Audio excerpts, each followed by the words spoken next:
भजन लाल की नजदीकियां नरसिम्हा राव जी के साथ बहुत ज्यादा हो गई। सोनिया जी ने निर्णय कर लिया कि जब कभी दोबारा कांग्रेस की गवर्नमेंट बनेगी तो चौधरी भजन लाल को चीफ मिनिस्टर नहीं बनाया जाएगा और चौधरी भूपेंद्र सिंह को मुख्यमंत्री बनाया। चौधरी भूपेंद्र सिंह हुड्डा लोकसभा का चुनाव लड़ने के लिए रिलक्टेंट थे, वो राजी नहीं थे। चौधरी भजन लाल जी भूपेंद्र के खिलाफ थे। देखो ऐसा है कि जहां तक मेरे को जानकारी है उस वक्त कांग्रेस पार्टी के दो फाड़ हो गए। नरेंद्र तिवाड़ी कांग्रेस बनी थी और तिवाड़ी कांग्रेस के अंदर वो तिवाड़ी कांग्रेस बनाई गई थी और उसके अंदर चौधरी बरिंदर सिंह भी तिवाड़ी कांग्रेस के अंदर चले गए थे और बड़े बड़े लीडर भी तिवाड़ी कांग्रेस के अंदर चले गए। पीवी नरसिम्हा राव देश के प्रधानमंत्री और चौधरी भजन लाल जी नरसिम्हा राव जी के ज्यादा करीब हो गए थे और सोनिया जी ने, मुझे ऐसा लगता है कि उनको ये था कि चीफ मिनिस्टर तो भजन लाल को हमने बनाया, लेकिन उस वक्त उस घड़ी के अंदर भजन लाल की नजदीकियां नरसिम्हा राव जी के साथ बहुत ज्यादा हो गई,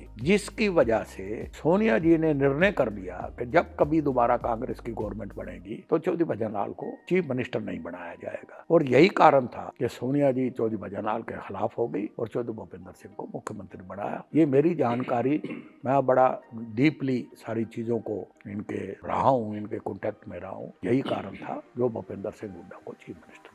ये बड़ी गहरी बात है। अगर मैं कोई बात कहूँ तो कल को भूपेंद्र हुड्डा उसको कंट्राडिक्ट करे, लेकिन सच्चाई ये है कि उसके अंदर मेरी भी बड़ी भूमिका रही। चौधरी सुल्तान सिंह पीसीसी के प्रेसिडेंट, चौधरी भूपेंद्र सिंह हुड्डा लोकसभा का चुनाव लड़ने के लिए रिलक्टेंट थे, वो राजी नहीं थे। तो चौधरी भजन लाल जी भूपेंद्र के खिलाफ थे। उस वक्त डिसिडेंट ग्रुप था, कर्नल राम सिंह, पंडित चिरंजीव लाल, ये सारे इकट्ठे थे, ओम प्रभा जैन, चंद्रावती, ये सभी इकट्ठे थे। तो चौधरी रणवीर सिंह जी ये सोचते थे कि अगर लोकसभा का चुनाव लड़ेंगे तो चौधरी देवीलाल से हार जाएंगे। देवीलाल बहुत बड़े लीडर थे, वो चाहते थे कि मेरा लड़का विधानसभा का चुनाव लड़े। तो उस वक्त जहां तक मेरी जानकारी है, राजीव जी ने चौधरी भूपेंद्र सिंह हुड्डा को बुलाया और ये कहा, भूपेंद्र तुम कहां से चुनाव लड़ना चाहते हो, विधानसभा का लड़ना चाहते हो, लोकसभा का लड़ना चाहते हो? तो उस वक्त चौधरी भूपेंद्र सिंह हुड्डा ने कहा कि जी मुझे शाम तक मौका दे दो, मैं आपको सोच के शाम को बता दूं। उस वक्त सेंट्रल हॉल में शील बदर याजी और स्वर्गीय चौधरी रणवीर सिंह ये दोनों बैठे थे और चौधरी भूपेंद्र सिंह हुड्डा के साथ था मैं। ये गए और इन्होंने अपने फादर से कहा